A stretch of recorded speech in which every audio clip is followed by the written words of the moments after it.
Hey guys, made it in the shop a little bit late today, but here's where we're at. The time has come. We're going to be putting the new door handles on the car. So I got some brand new door handles. The paint was a little off. It was a little bit too shiny compared to the rest of my trim. So I sanded them down and painted them with the same trim paint as the rest of my trim, just so it doesn't look off. And you'll notice I got some masking tape on here, just because when you lift this up to get the rivet gun in, just so we don't chip or scratch the finish. I just think it's a must whenever you paint a car, especially a Foxbody or anything really. The more trim you can take off a car, the better. Just the finish is just that much nicer when it's done. And, you know, there's going to be no overspray or anything down here. So what I'm going to do is I'm going to get a hand with putting this in, just to make sure that everything is centered. I think it'll be probably fine.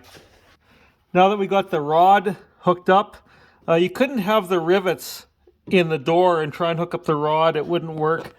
So now we're going to put the rivets in place. Just make sure your door isn't locked. Yeah, that was obviously painted over. So we'll put a fresh rivet there and then do the door handle on the passenger side as well.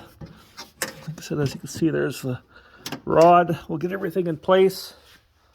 Because the center of the rivet is still present, if you try drilling, it's just going to bugger off and you probably end up scratching everything up. So take a center punch. There. That's out of the way. Now we can drill this off. There. I just put some pressure on it from the other side.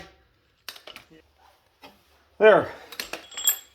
That fits over there perfectly. We will get our assistant in here to help us and get some door handles on this thing. Lift this up and get the rivet in place.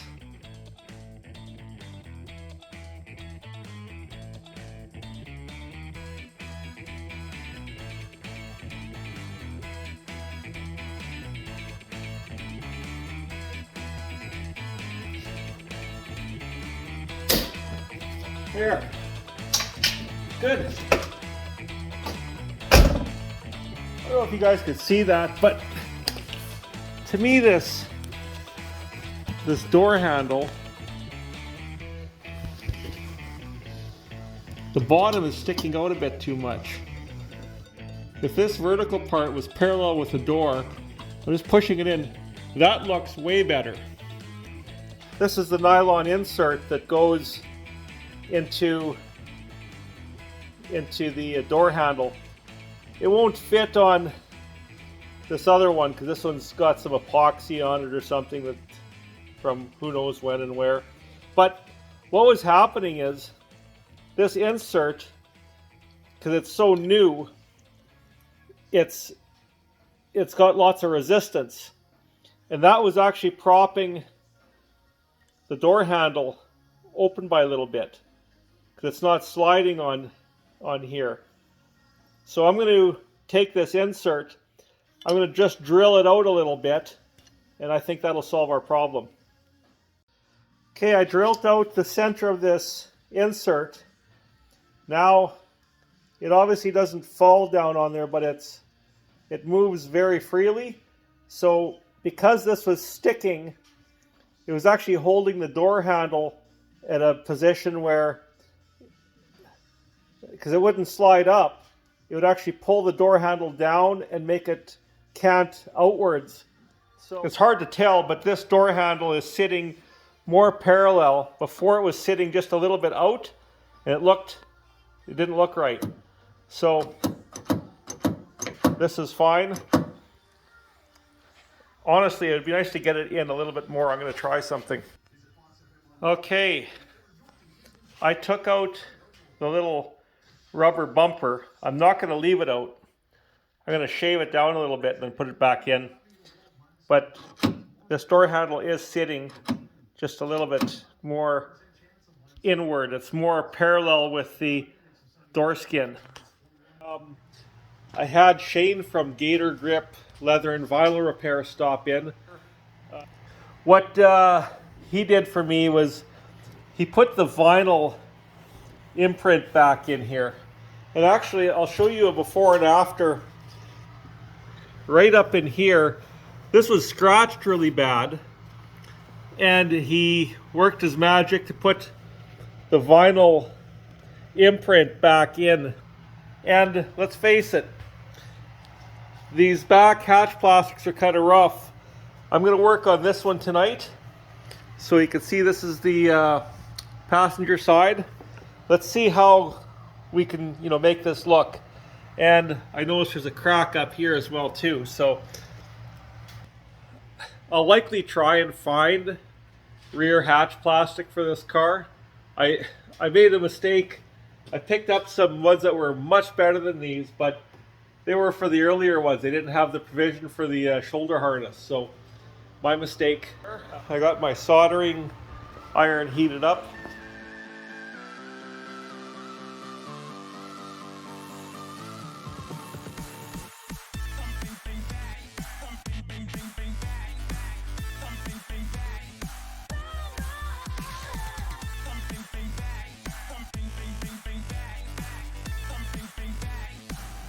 Well, let's see how we did.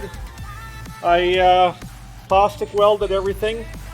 We'll get Shane to come in and put the grain back in.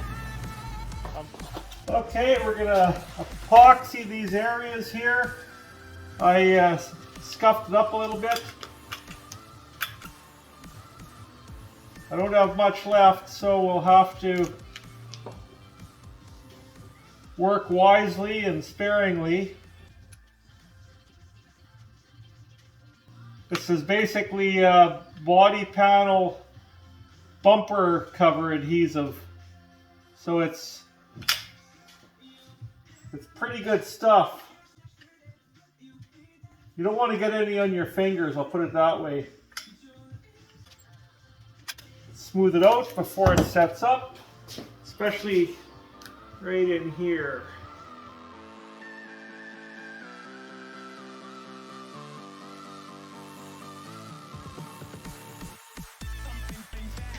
In case you're wondering, it's a 3M 04240. They call it semi-rigid plastic repair. So it is a little bit flexible. So what I want to do is I want to plug these holes in the door with I've got it's a material used for signs. It's like aluminum with a plastic core in the center. And I put some sticky plastic, it's used to cover floor mats, over it. I traced it out. I'm going to go put it onto the panel. So we got our pattern right here.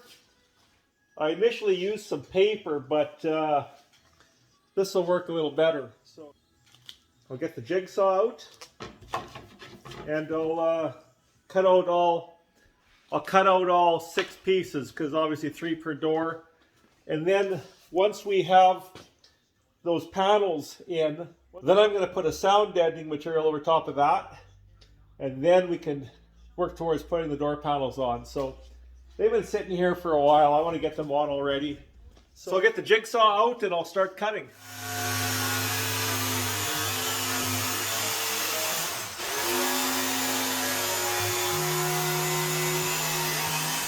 Well, we'll see how the first one fits.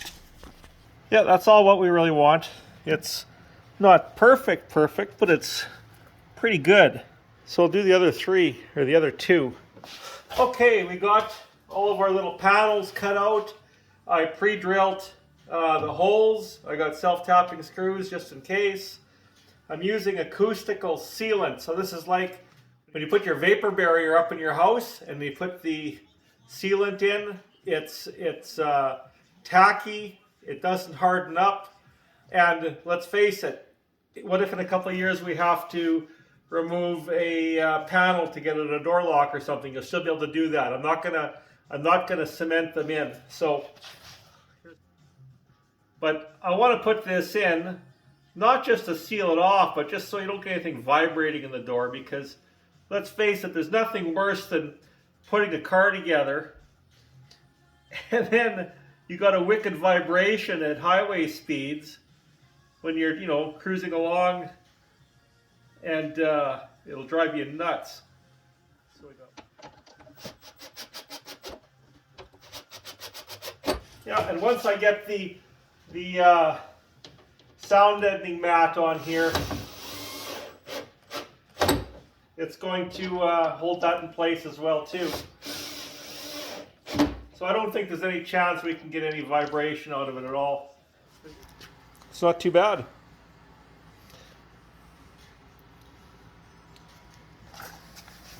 I guess I'll grab some sound deadener, and I could probably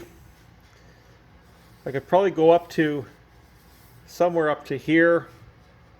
I don't want to go into this area because that's where the push clips go in, so I gotta cut it short. But I see roughly how far it can go down. It'll make a difference. Here's the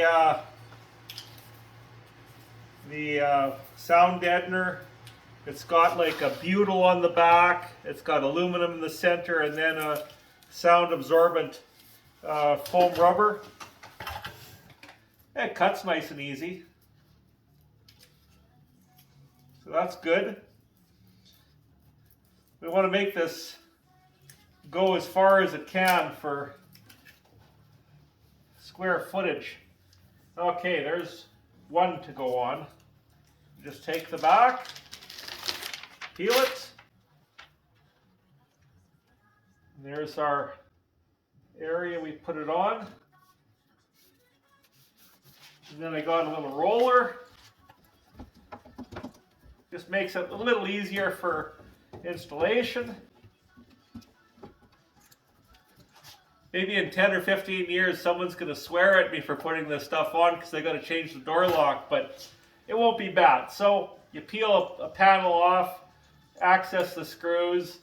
Maybe they'll get their arms a little bit dirty with the sealant, but maybe it'll be dried out by then. It won't hurt to have it on this Mustang.